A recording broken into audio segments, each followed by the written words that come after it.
All right. Well, so this is a review of Oppenheimer, whatever the hell. I saw it yesterday. Um, but I was tired because 9 p.m. was when it ended. I didn't really feel like recording a review at 9 p.m. But now I've thought about the film a little bit more, and I'm going to be talking about it right now. So, Oppenheimer, I'm going to call it Oppenheimer. Oppenheimer is directed by Christopher Nolan, and he makes films that I really like. I like Inception a lot, Interstellar, Memento, The Prestige. Those are all great films. And I was really excited for Oppenheimer because, one, it was actually tackling the subject matter of the atomic bomb. And with that, it's kind of interesting to anticipate a film that does tackle a subject matter as controversial as that, because you start to wonder if they're going to do it in a tasteful way, if they're going to do it in a way that actually works. That, and also it's Christopher Nolan taking on a biopic, and you knowing his usual nonlinear structure, I was actually pretty eager to see what he would do with a biopic.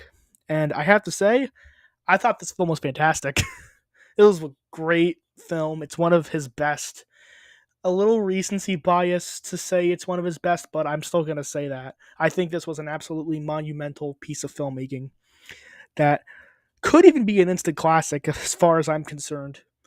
A good idea of what to expect with this film is that it is very much like an old school Oliver Stone film. Like if you've ever seen the JFK movie, it's structured in a way that is very similar to that, where a lot of it has to focus on J. Robert Oppenheimer, but then it cuts back to Robert Downey Jr.'s character. I forgot his name, but they were doing some kind of like court meeting, and a lot of it's like him telling the life of J. Robert Oppenheimer, or like the life of J. Robert Oppenheimer as told from his perspective. But then you also get to see his own perspective, Oppenheimer's, when you start to see like these dream sequences of him imagining stuff, which are very well done, by the way. And Cillian Murphy's performance gives a lot of humanity to the role, being a psychologically complex person as J. Robert Oppenheimer is. I actually think Cillian Murphy embodies him perfectly. He gives a vulnerability, a humanity, of course, but also the sort of confidence and directness that a role like taking on J. Robert Oppenheimer for the screen should be. And the whole time, this is a very like morally complex film. Of course, it shows the atomic bomb being launched, being dropped on Hiroshima and Nagasaki. We don't actually see that happening, but we do see the launch of the bomb in a very intense, almost horrific sequence. And a lot of it's dealing with the repercussions of being the person who launched the bomb, being the person who initiated the attack. And you start to realize that he is really starting to become psychologically affected by killing all those people. And I don't justify this action. Obviously, he was the cause, like, well, he led the cause of the murder of a bunch of people, all because of the geopolitical situation. And I feel like we didn't really need to kill all those people, but I'm not gonna go into my personal thoughts of the atomic bomb in a review of a movie by Christopher Nolan, because I feel like then that would become a completely different topic. I'm just gonna talk about the film itself and what is portrayed.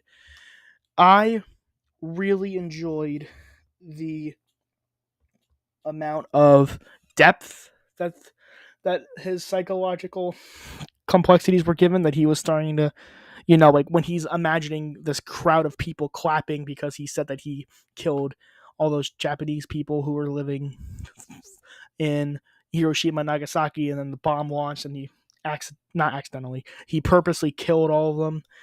Maybe not in the intention that he was trying to kill them, but it was trying to destroy part of that country that was against the United States, and the whole thing is pledging loyalty towards the United States. But there's this sequence where he starts to imagine a whole bunch of people sort of melting, like fading away, and because who are clapping.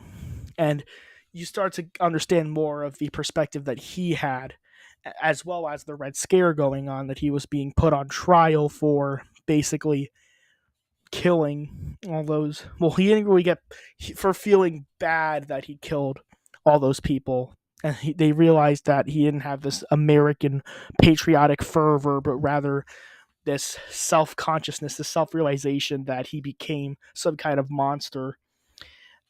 That combined with like his past, obviously starting to catch up to him, and that's what he has to confront.